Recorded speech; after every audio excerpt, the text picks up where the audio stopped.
राजस्थान की एक घटना है।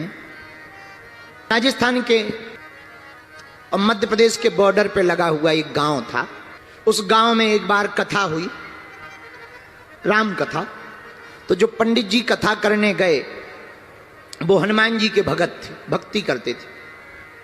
उनकी आदत थी कि वो जब भी कथा शुरू करते थे तो हाथ जोड़कर आंखें बंद करके कहते थे, आइए विराजिए हनुमान, आइए विराजिए हनुमान, आइए विराजिए हनुमान, आइए विराजिए हनुमान।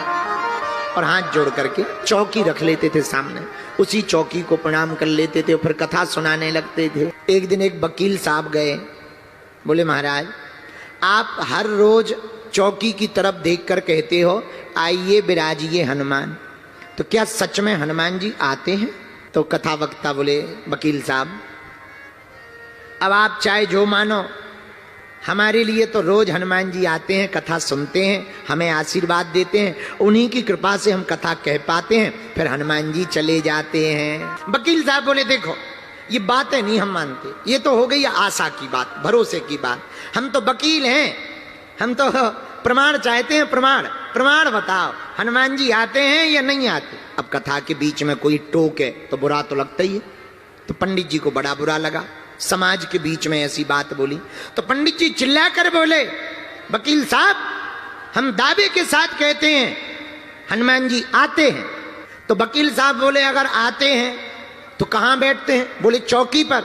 बोले चौकी पर बैठते हैं तो जब हनुमान जी बैठ जाते होंगे तब बजनी तो हो जाती होगी।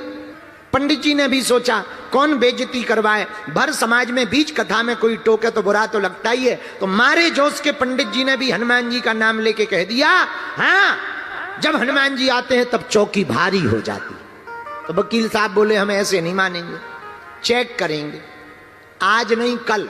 पंडित जी बोले कर लेना। अब वकील साहब चले गए, पूरे गांव में हल्ला हो गया कि कल पंडित जी की परीक्षा है। जो बार बार कथा में कहने लगते आइए विराजिए हनुमान, आज चेक किया जाएगा कि हनुमान जी आते या नहीं आते। पंडित जी की आंखों में आंसू आ गए। रात को आंखों में आंसू भर करके पंडित जी रोने लगे। भगवान की याद में हनुमान जी से बोले प्रभु कल वकील आएगा और वो चौकी उठाएगा, वो अगर थोड़ा भी वजन नहीं बढ़ा तो वो भर समाज में हमारी बेइज्जती करेगा। हनुमान जी से हाथ जोड़ के बोले पंडित जी प्रभु हमें अपना